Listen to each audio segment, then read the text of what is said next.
언제나 필승! 네, 반갑습니다. 필승입니다. 자, 이번에 분석해드릴 것은 중국 증시에 대해서 좀 분석을 해드리고자 합니다. 현재는 굉장히 중요한 시기, 중요한 변곡점이 있을 수 있다라고 저는 보고 있습니다.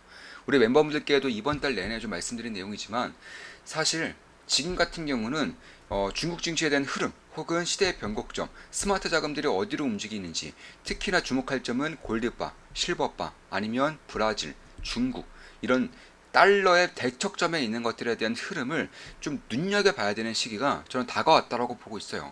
그렇게 보고 있는 이유에 대해서 좀 말씀을 드려보겠습니다. 일단 우리 멤버분들께 분석해드리는 내용을 쭉 한번 읽어드릴게요. 조그만 기쁨 더하기 혹은 필사단 멤버 이제 토론 그 분석방, 네, 텔레그램 분석방을 현재 운영 중에 있는 곳이고, 한 달에 24,000원이면 제 매수 매도 내역을 실시간으로 보실 수 있고요. 그리고 조그만 기쁨 더하기 혹은 필사단 멤버로 가입하실 경우에는 제가 알고 있는 모든 것들을, 투자 관련된 모든 것들을 전부 다 전수해 드립니다.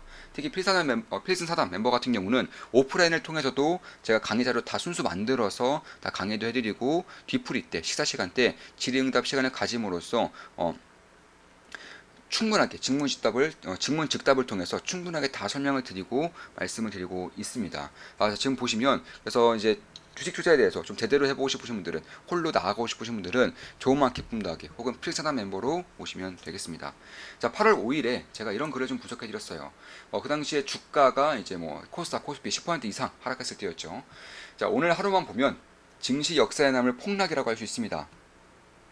시대가 바뀌면서 말도 안 되는 변동성이 발생하는 것인지, 말도 안 되는 변동성이 발생한 이후 상대적으로 매력적인 곳으로 자금이 쏠리다 보니 시대가 바뀌는 것인지, 둘 중 뭐가 됐든 이번에도 다르지 않다면 변곡점에 대비할 필요가 있어 보입니다. 작게는 주도 섹터 및 자금 흐름의 변곡점, 크게는 시대의 변곡점 말입니다. 전에 필사단 사단 모임 때 이런 말씀을 드렸었죠. 워런 버핏이 타계할 경우 주가가 가장 크게 흔들리는 건 버크셔 해서웨이가 아닌 애플일 수 있다고 말입니다. 워런 버핏이 떡하니 살아있음에도 버크셔 해서웨이가 애플의 지분을 절반이나 매도했군요. 실적 성장이 아니라 세계 1위라는 프리미엄, 그리고 자사주 매입을 통해 주가를 끌어올렸던 마법의 힘이 약해질 수 있는 시기입니다. 애플이 무너지면 금융시장에 주는 영향력이 결코 작지 않을 것입니다. 애플이 뒷방으로 가는 순간 미국 증시에서 수십 년간 이어졌던 주도 섹터의 전환이 일어날 것으로 봅니다. 금리 인하가 가까워지는 지금 중국이 내수 부양에 힘을 쏟을 준비를 하고 있는 듯합니다. 미국 등 주요국의 경기가 꼭지를 찍고 아래로 내려올 때 중국은 바닥을 찍고 위로 올라가는 듯한 흐름이 발생할 수 있습니다. 이 경우 부양책의 힘이 훨씬 더 커지겠죠. 중국 등 핵심 기업들, 핵심 신흥국들에서 큰 기회를 보고 있다고 말씀드리고 있습니다. 시기의 문제로 보고 있으며 그때가 가까운 미래에 현실화될 것인지 투자자로서 면밀히 살필 필요가 있습니다. CWEB, YINN 등 레버리지 ETF 및 핵심 기업들 지켜보고 있습니다. 이렇게 분석해드렸었고, CWEB는 중국에서 이제 기술주 ETF죠. 기술주 2배 레버리지 ETF이고, YINN은 중국의 핵심 기업들, 우량 주주를 담은 3배 레버리지 ETF입니다. 그로부터 이제 꽤나 좀 빠르게 좀 주가가 상승하고 있는 것은 사실이고요.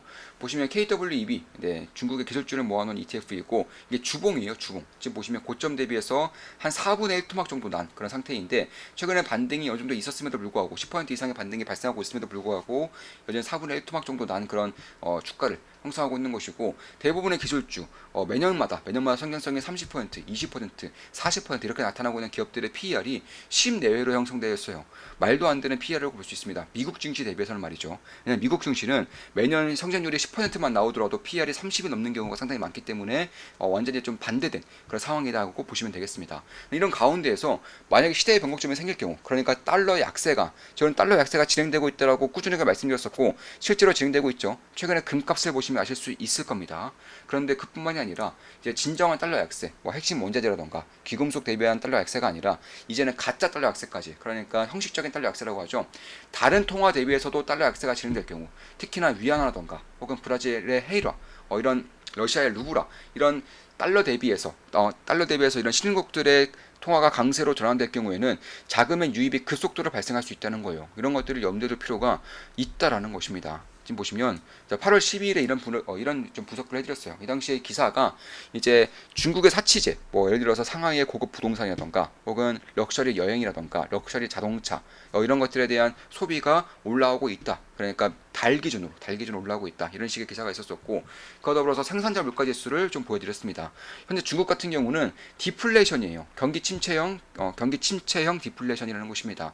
이에 따라서 생산자 물가 지수가 마이너스 영향대에서 꾸준하게 진행되었었고, 이런 것들을 플러스로 넘어서면서, 그러니까 디플레이션에서 다시 인플레이션에서 경기 침체에서 경기 정상화에서 경기 호황기로 나아갈 경우 앞으로 중국 증시는 어떻게 될 것인지, 혹은 중국 경기는 어떻게 될 것인지, 그에 따라서 현재 중국 정부에서 가장 큰 힘을 쏟고 있는 내수 관련된 기업들의 실적은 어떻게 변할 것인지, 이런 것들을 바라볼 필요가 있다는 것입니다. 왜냐하면 중국인들이 지금 돈이 없는 게 아니죠. 중국인들의 가계 저축률은 사상 최고치를 계속적으로 뚫고 있어요. 가계 저축률은 역대 최대치입니다. 돈을 쓰고 있지 않은 거예요. 돈이 없는 게 아니라 돈을 쓰고 있지 않는 것입니다. 이런 것들을 주목할 필요가 있다는 거예요. 어차피 인간의 심리는, 인간의 마음은 갈대와 같기 때문에 어떠한 시그널이 보이면, 어떠한 트리거가 빵 터지면 바로 전환될 수 있는 것들이 인간의 마음이기 때문에 그런 거예요. 그런 것들을 지금부터는 관심을 가지고 지켜볼 필요가 있다라고 말씀드리고 있는 것입니다.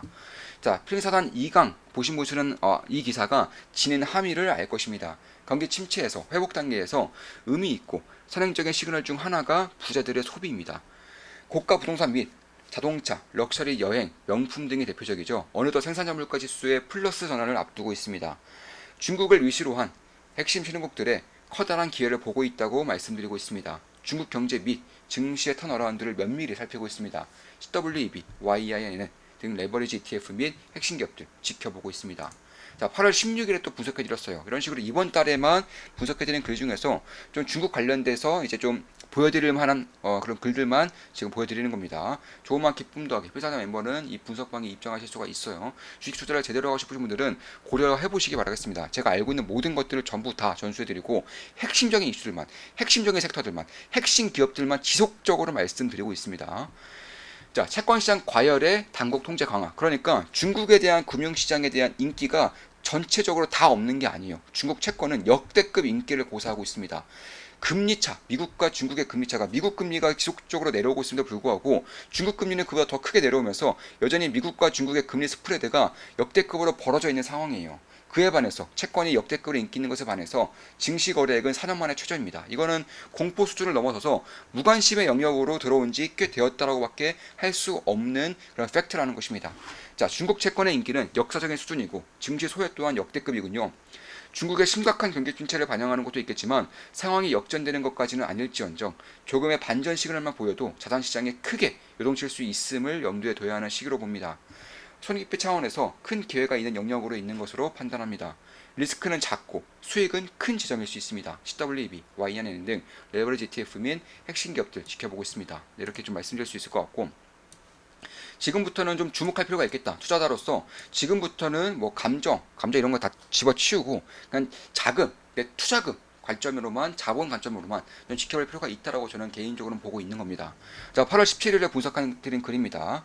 자, 금값이 다시 한번 역사적인 신고가를 갱신하고 있군요. 참고로 골드, 실버, 특히나 실물 자산으로 보유할 수 있는 골드바, 실버바에 대한 분석은 한 100번도 넘게 해드렸어요. 우리 조만 기쁨도 하기. 우리 피사단 멤버분들께 100번도 넘게 말씀드렸고, 굉장히 긴 글로도 분석해드리면서 상당히 강조를 드린 그런 자산군이고, 현재로서 뭐 50% 이상 올랐죠. 금값이 50% 정도 올랐고, 은값도 50% 이상 올랐고, 다만 그럼에도 불구하고 저는 이번 사이클의 주인공 중에 하나로 기금속, 금, 은 이런 것들을 보고 있는 겁니다. 다른 주인공들도 물론 있겠지만 그 중에 하나로 기금속도 빠질 수 없다라고 저는 보고 있는 거예요.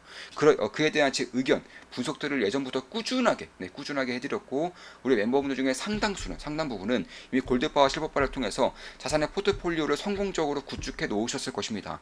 자, 금값이 다시 한번 역사적인 신고가를 갱신하는군요. 시대 흐름을 정하는 마지막 퍼즐 약달러가 시작된 것으로 보고 있습니다. 바야흐로 인플레이션의 시대, 통화 약세의 시대입니다. 예나 지금이나 주인공은 달라지지 않을 것으로 보고 있습니다. 투자자로서 귀금속 및 핵심 원자재에 주목할 필요가 있습니다. 골드바, 실버바 투자 중입니다. 여기에 더해 달러가 다른 핵심 신흥국들 통화 대비 더 약한 모습을 보일 경우 자금이 어디로 흐를지 곰곰이 생각해야 할 것입니다. 마침 중국 증시를 향한 관심이 역대 최저치에 수렴 중이군요. 거대한 기회를 보고 있습니다. 거대한 기회를 저는 보고 있어요. 핵심 신흥국들 사이에서 한국, 중국, 브라질 이런 기업, 이런 국가들 사이에서 있는 핵심 기업들에서 거대한 기회를 보고 있는 것입니다. CWEB, YNN 등 레버리지 ETF 및 핵심 기업들을 지켜보고 있습니다. 네, 이렇게 분석해드렸고 지금부터는 중국 증시에 좀 관심을 가져야 한다. 혹은 브라질 증시에 관심을 가져야 한다. 혹은 코스피라던가 이런 이제 핵심 신흥국들의 증시, 그 중에서도 핵심 기업들에 관심을 가져야 한다고 보고 있는 겁니다. 자, 이것으로 방송 마치겠습니다. 지금까지 중국 증시 등 이제 핵심 신흥국들에 대한 분석을 다 해드렸고 그 중에서도 브라질, 한국, 중국 이 세 가지 증시를 좀 말씀드렸습니다. 앞으로도 좋은 분석, 좋은 기업 분석으로 찾아뵙겠습니다. 달러가 약세로 전환될 수 있다는 것을 서서히 염두에 둬야 될 시기가 저는 오고 있다고 보고 있는 거예요. 물론 제 모든 영상은 매수매도 추천 리딩 아닙니다. 참고하시면 되겠습니다. 필승 구독, 알림 설정, 좋아요는 여러분들께 돈이 됩니다. 필승!